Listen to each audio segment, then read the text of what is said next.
Okay, it's all relaxed. I always do a test before I start my show. What I do is just basically I walk around the stage, I look at people. Good to see you, sir, ma'am. Good to see you guys. Like the glasses. Like that. No, because all I'm doing is I want to make sure, because you got to check everybody out whenever you go check out places. So what I just did, now I just sit back and I watch, because what I just did, I walked around and I just passed gas. And the reason I did that is because I wanted to see the expression on your face, because if you smelled it, that means you don't have COVID.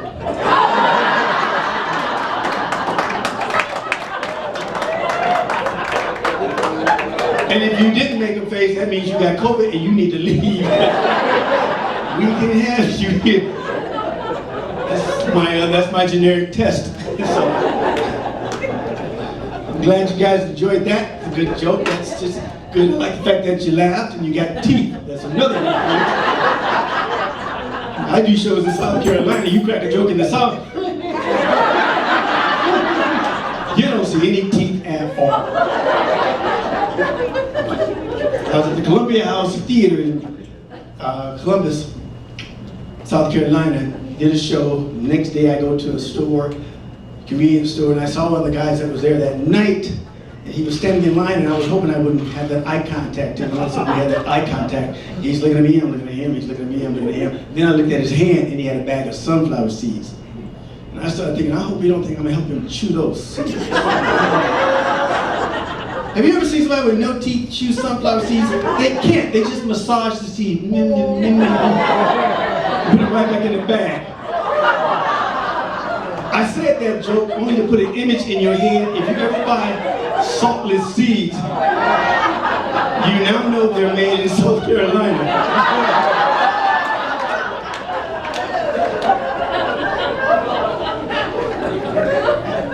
I like to educate my audience.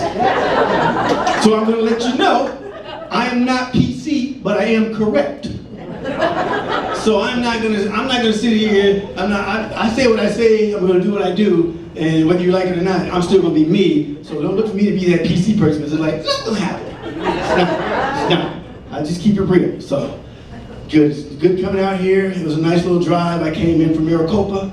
And as I'm driving down the freeway, I saw something I do not ever want to see again. I saw a smart car on the freeway. I don't ever want to see that. If I ever see a smart car on the freeway again, I want to see a minivan pull up next to it, slide it open, stop playing in traffic. You don't belong out there with the real cars, don't you? Be nice. I'm going to be real. I don't know about nice. Because lately, people don't understand what nice is. This is like, I look at it this way. If you got, I'm old school. I'm from Indiana. Back in the days, you'd be at the gas station, you see somebody open up, hey, they drive off with their gas cap open. You're like, hey, your gas cap's open.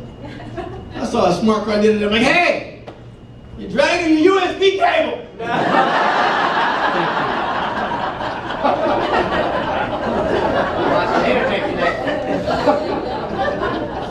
I did a show in Dallas. I thought I saw a smart car with tinted windows until the black guy got up.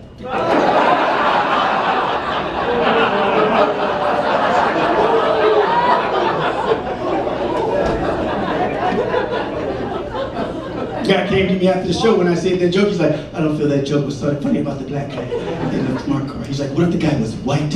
I said, well, if he was white and it was nighttime, I was like, hey, you left your dome light on.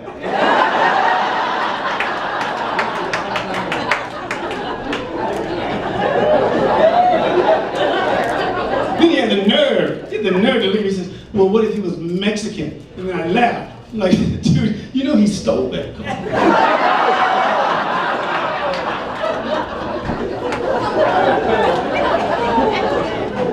Observational people, just observational, that's all I'm saying. I see things. You ever stole something, had it stolen, and you get pissed? Like, I can't trust anybody in this church.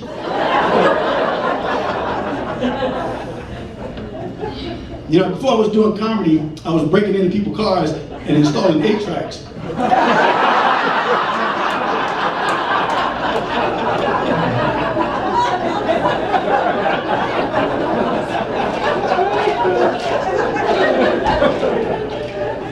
That's That's kind of my signature move. I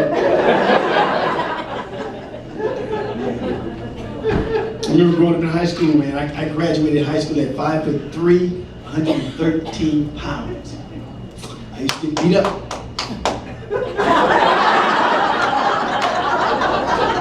Hey, not everybody's fat. Some people are skinny and enjoyable. We still don't know where he's going with this. Oh, South Carolina.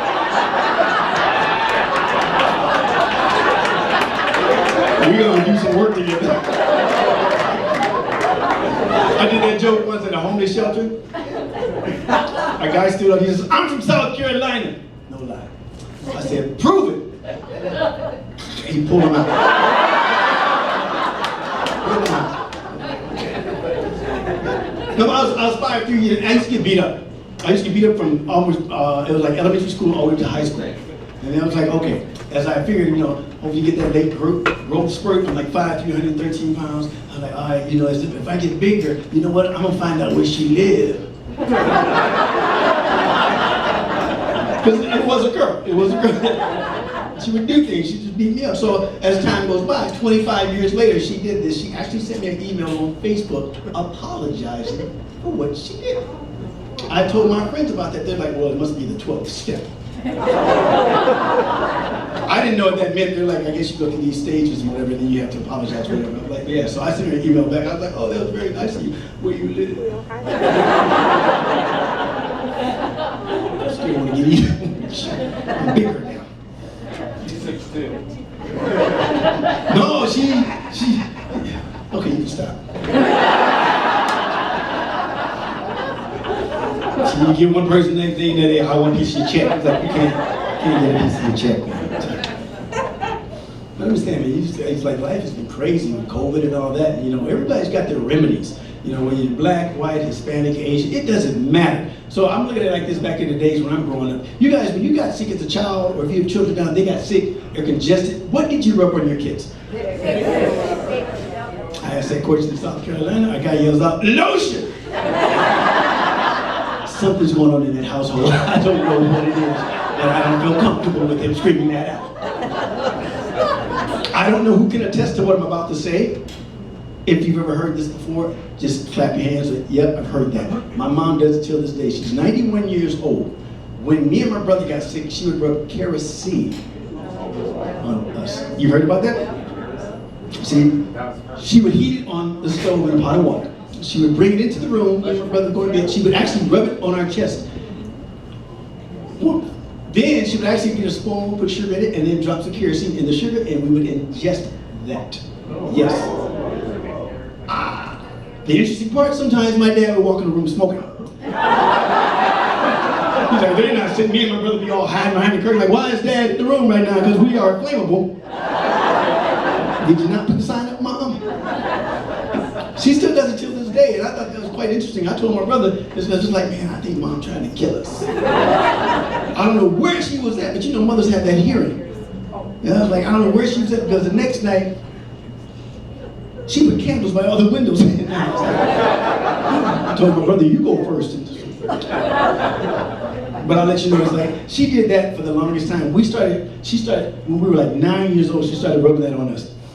And the only side effect is we were white when she started rubbing that on us.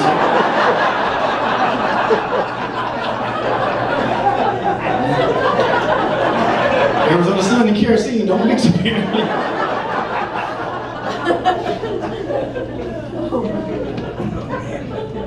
You gotta have fun, man. You gotta have fun. I just think about all these things that you go through life, man. You go places. Like, because Arizona, you guys got the largest roaches I've ever seen.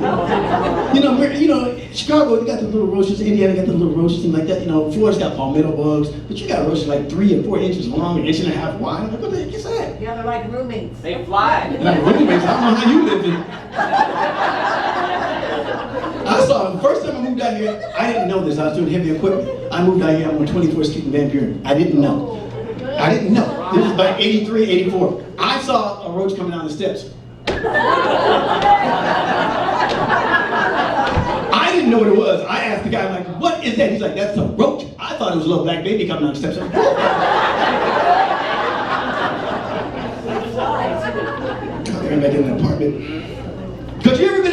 by yourself and felt the presence of something in your house and you know you live alone? I'm sitting there watching TV, just minding my business, I'm just chilling. And the intuitive voice kicked in, it's like, Keith, look over your shoulder. I'm like, no, I'm in my own house. And I hear the voice again, look over your shoulder. I turned right where it was on my wall, this huge black roach. I ran, I grabbed the shoe, I ran back, I threw it at the roach. Tripped me out, the roach caught the shoe. Double pumped it, threw it back at me. Woo! We fought for like an hour and a half. I'm chasing it around the house like, I don't do roaches, I can't have roaches, I can't stand roaches, no, we gotta get rid of this roach. And then I started thinking, I gotta figure out how to get rid of this roach. And I thought long and hard, and then I remembered, I had some black friends that used to stay with me, and I remember how I got rid of them. I said that joke in South Carolina, there was a white guy out front with notes, he's like, how did you get rid of them?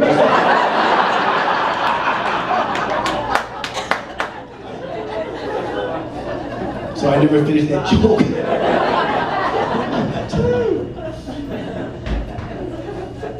Just like, you know, I mean, there's an area, I do a lot of things, I travel a lot. So I was at doing the fairs out in Dallas at one point, and there's a place called the Sterling Hotel. And on the marquee it says $750 a month, so we know that's not really sterling material.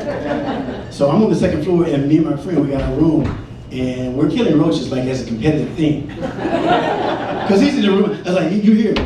He's like, got another one. I'm like, how many you got? Like 4. He's like, where you at? I got 3. But I'm like, I can't sleep with roaches, I'm not gonna do this here. So what I did was I found a toothpick and I broke it and I carved it into a little knife. And then I found some roaches and I stabbed them, both of them. Then I took them out in front of my door and I set them out there in front of my door, stabbed. So the other roaches walk by like, damn, this is a bad neighborhood, look at this. This is, I'm over there. Must be the kill zone. Because I used to live in Scottsdale until I got robbed by a white guy. So I decided to move to a black neighborhood. That way if I got robbed, I feel like I'm giving back to the community.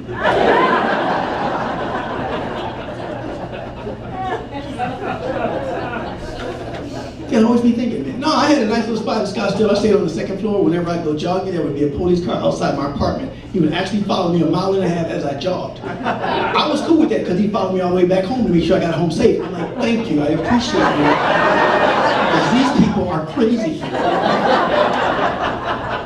They were so kind to me. I remember one night I took my trash out at 4 o'clock in the morning. They sent a police helicopter the whole like. I'm like, ooh, thank you. This alley was dark. I appreciate you guys. Then things changed. One morning I got to go to the grocery store, and as I'm going to the grocery store, there's a homeless guy out front. I didn't want to have that eye contact, but he looked at me. He's like, hey, we finally had that. He's like, bro, can you help me out? Can you spare some change? I was like, dude, all I got is a 20. He's like, I can break it.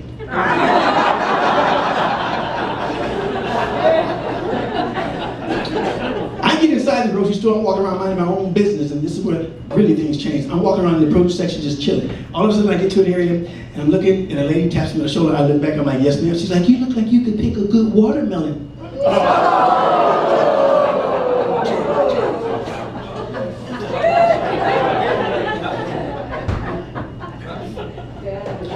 So after I got out of jail, that's when I knew it was time to move. So I moved to the south side. I go jogging, I don't get that police escort, but I'm not tripping because I'm running around the park. And as I'm running around the park, I noticed 2 squirrels fighting over a nut. I won't break people up because people will turn against you. But as I got closer, I was like, I'm gonna scare them and make them, split. As I got closer, they looked at me, and one shook his tail like, what? What do you want? What do you want? I'm like, oh. But then I looked a little bit closer, I saw right there on the right side of his eye, 2 teardrop tattoos. I knew the other squirrel was black because the tail was 4 feet long and it was braided.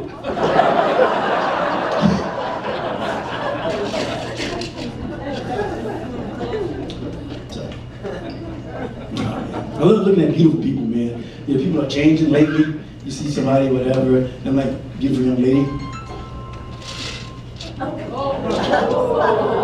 I know this is an older group. Is it time for your meds? I don't want anybody missing out. I gotta take it now. I'm gonna mix it with alcohol. We gonna have a good time. No, but it's like you just gotta, you know, just, I don't know, man. Life is just crazy sometimes. Like I said, you get older, you start doing things. Women, I gotta give you props. But lately, I don't understand this thing with your eyelashes. Eyelashes. I'm talking to this one lady the other day, and she's doing this. I'm like, oh. Can you just turn away when you talk to me? Just kind of fan me if you're gonna do anything. So I figured I'll go on a date with her, and then she's like, oh, you know, that's cool. So she's like, I need to stop at the store. So I stopped at the Home Depot. Because I figured since she already had awnings, I'm gonna go ahead and get some sidings and a gutter. And get a home loan and fix her up. Because you ladies crack me up when you take your pictures. What's that nose? What is this? Oh, hold on.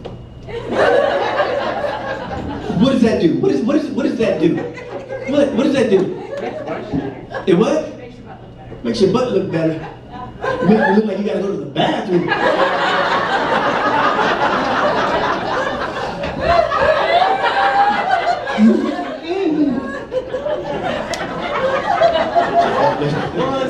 You all those TikTokers out there be listening to that. You know, I got a small waist, pretty face. That crap. And then they turn around and like, it's not how it goes. I got a small waist, pretty face, and you turn around, big bank. No, your bank is empty. You got butt, but you have nothing inside. So I'm just leaving it at that. So what would you guys rather have, a dog or a cat? Dog. See, I like that. That's like Midwest. I love people with dogs. It's like, things about dogs is like, dude, when you get a dog, I'm gonna ask, I know this is the white audience. What does your dog love, inside or outside? Inside. Both. Inside. The reason why I'm saying that is because, let's put it this way.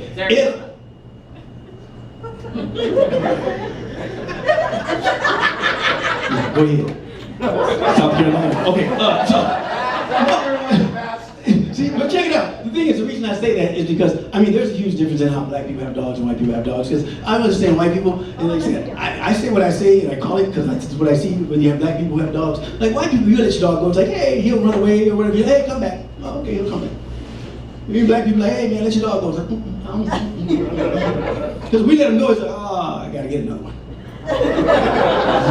He's gone. Because that's why you get to be nervous. Because it's like when you have animals, at least, because I say if you have a dog, and a dog pre-warns you. So if you're in the house and if it's outside, at least it's pre-warning you because it's barking, it's late night, whatever. You're like, hey, somebody outside, I better go get my gun and get it ready because somebody's out there. If the dog stops barking, you're like, okay, we gotta load up. I'm about to let some lead fly.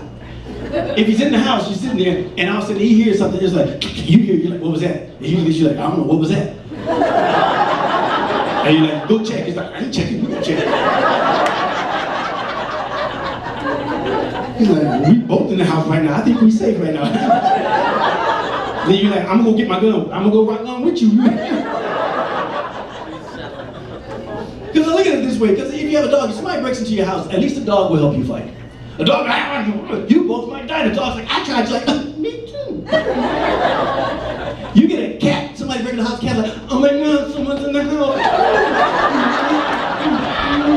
And then he's watching you fight and you losing. He's like, ooh, and you call me a pussy?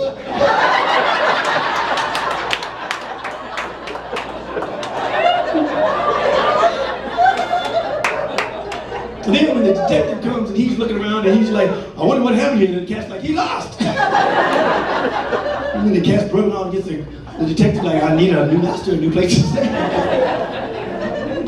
And I bring that up because I look at a lot of things in life. Because it's like if you become sick, you know, because I guess I've had about 57 jobs. I've done a lot of things in my life. And I worked at certain areas. So like, who has a cat? Okay, you have cats. See, the thing about this is, let me break it down. If you became deceased in your home, let's say you live alone, a dog will lay next to its master and its loyalty.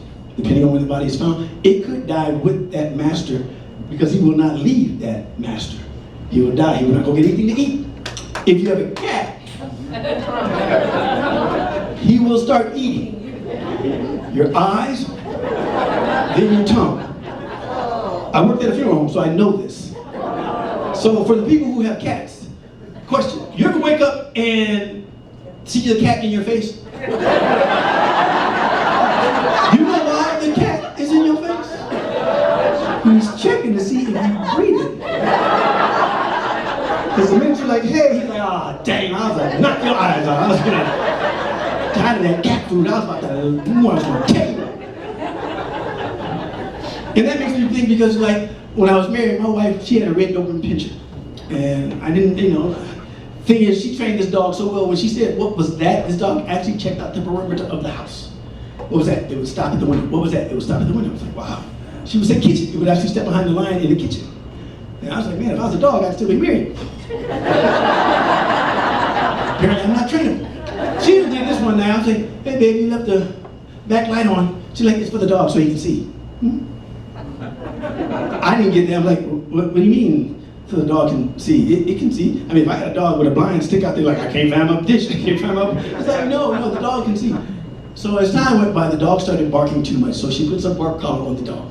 I'm not happy with that. So now, it's her dog though, so the dog stops barking. I was like, okay, that ain't cool. 4 months later, we're laying in bed asleep. Somebody broke into our house. And we're just laying there. The dog comes in the room and hits me, hits my arm. I wake up, pet the dog, like, hey boy, what's up? The dog's like,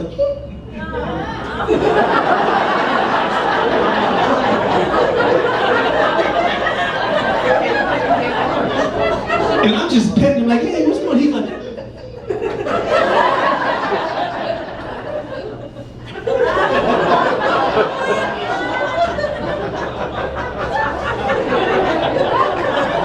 and I'm just looking like, is somebody in the house?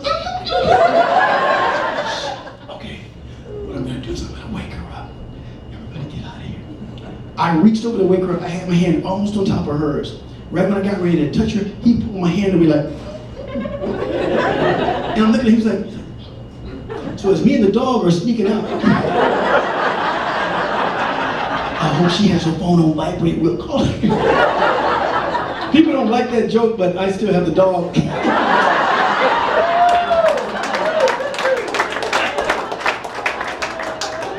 Man's best friend. If I get out here, it's like, I know there's people who have birthdays here, and this year. And so I want to give you guys the idea, because I picked that certain age, 58, whatever, but you can't say at this age, when you get 58 and you're older, you can't just say, hey, that's my girlfriend. Oh, that's my boyfriend. When you get past 50 something, it's no longer girlfriend, boyfriend. That's my caregiver. All we are here to do now is to help each other to the next stage. And I appreciate you. I appreciate you too. You use the chair now. It's your turn. Give it back. I'm tired. Just help. Because I want to grow old gracefully, man. I started thinking about the age. I want to grow old gracefully, so I started doing things where I just like, okay, I'll go watch older people and learn from them. So I go hang out where older people hang out. CVS, Walgreens. It's kind of like a club. Just show you a Walgreens card. Oh, come on in, come on in. I watched this elderly lady go up to the door as she's walking. She steps on the mat. The door opens, but she's moving so slow. It closes, so she couldn't get it. She couldn't time it. That's why you gotta have a significant other. See, when you go to the store, she steps on the mat and she looks at you. Go! Unless you piss her off, then she takes her foot off and the door closes in front of you. She's like, I could kill you. Because I woke up one morning and I heard something snap, because your body starts making weird noises.